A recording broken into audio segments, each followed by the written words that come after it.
Right now, there's a property tax benefit that many senior homeowners qualify for, but a large number never claim, simply because they never apply. Depending on your state and county, it can reduce your property tax bill by hundreds to thousands of dollars per year, and the savings can add up fast over 5 to 10 years. Today on Senior Security Benefits, I'm going to walk you through exactly what this benefit is, why so many seniors miss it, how to find out if you qualify, and the steps to apply so you can stop overpaying. We'll cover 5 things. 1. What the Senior Homestead Property Tax Exemption is. 2. Who qualifies. 3. Why people miss it. 4. How to apply and what documents you need. And 5. Other related programs you may also qualify for.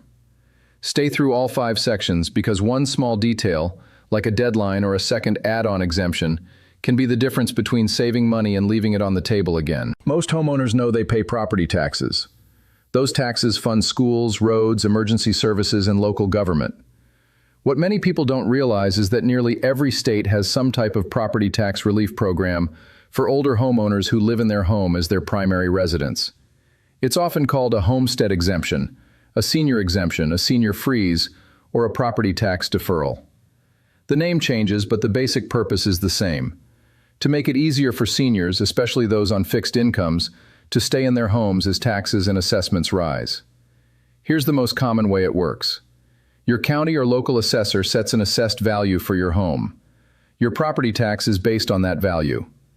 A homestead or senior exemption usually reduces the taxable value or provides a credit against the tax, which directly reduces your bill. In some areas, that reduction is modest. In others, especially higher tax regions, the savings can be substantial. Now let's talk eligibility because this is where confusion starts.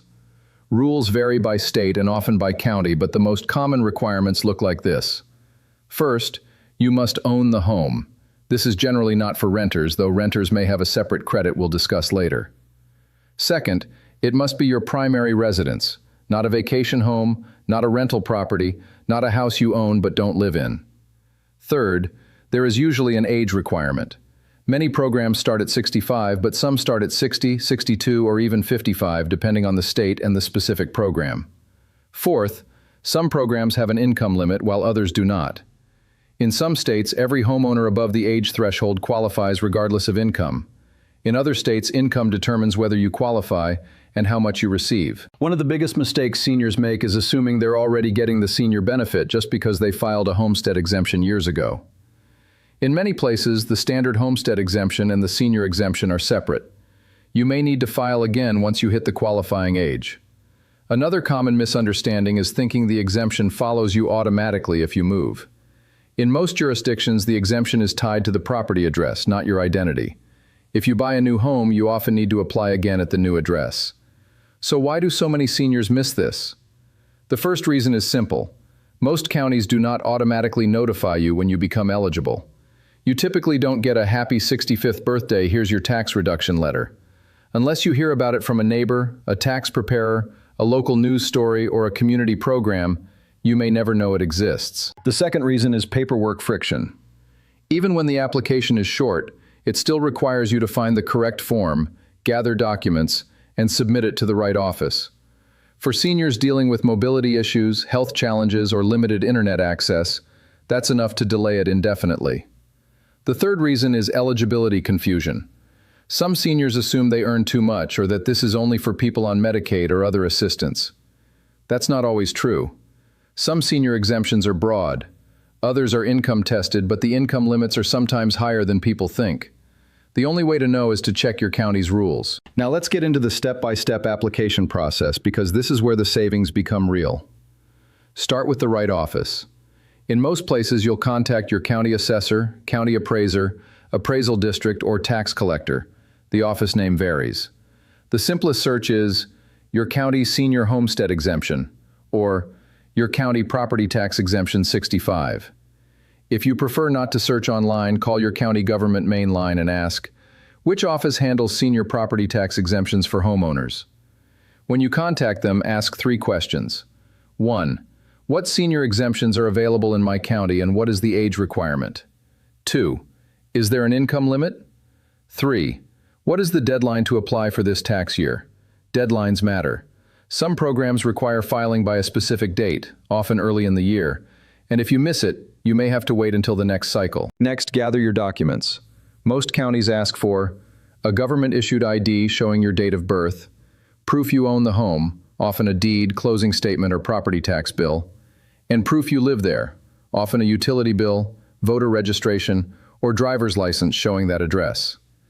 If there is an income limit, they may ask for your most recent federal tax return, a state return, or a simple income affidavit. Don't guess.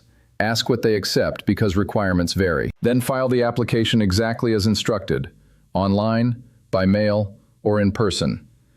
Many counties now allow online submission. If you're not comfortable online, request the form by mail or go in person. These offices process these requests routinely. You're not the first person to ask. Once approved, the exemption is usually applied to your next bill, and in many places it remains active as long as you keep the home as your primary residence. Some jurisdictions require periodic renewal.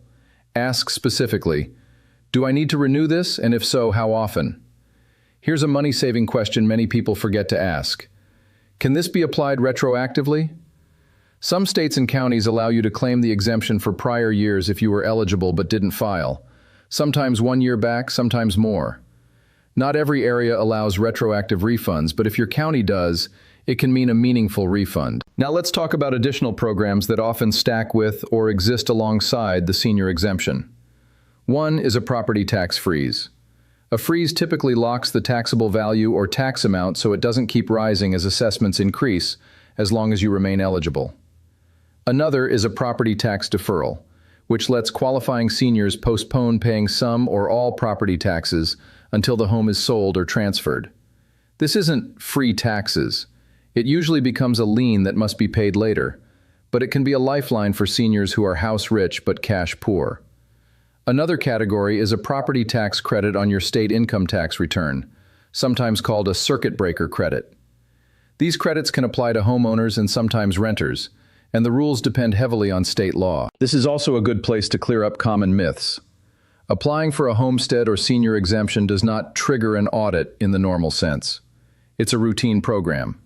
It also does not affect your Social Security or Medicare eligibility. Property tax exemptions are state, local tax programs, separate from federal benefits. You also generally do not need a lawyer to apply. The forms are designed for homeowners. If you need help, many counties will assist you, and nonprofit programs, including local senior centers and legal aid, may help as well. Another misconception involves escrow. If your property taxes are paid through your mortgage escrow, you can still benefit. The exemption reduces the tax assessed, which reduces what escrow needs to collect. After the exemption is applied, your lender may need to do an escrow recalculation, which can reduce your monthly payment. Sometimes it takes a billing cycle to show up, and sometimes you need to call your mortgage servicer once the new tax bill is issued. Here's the calm bottom line.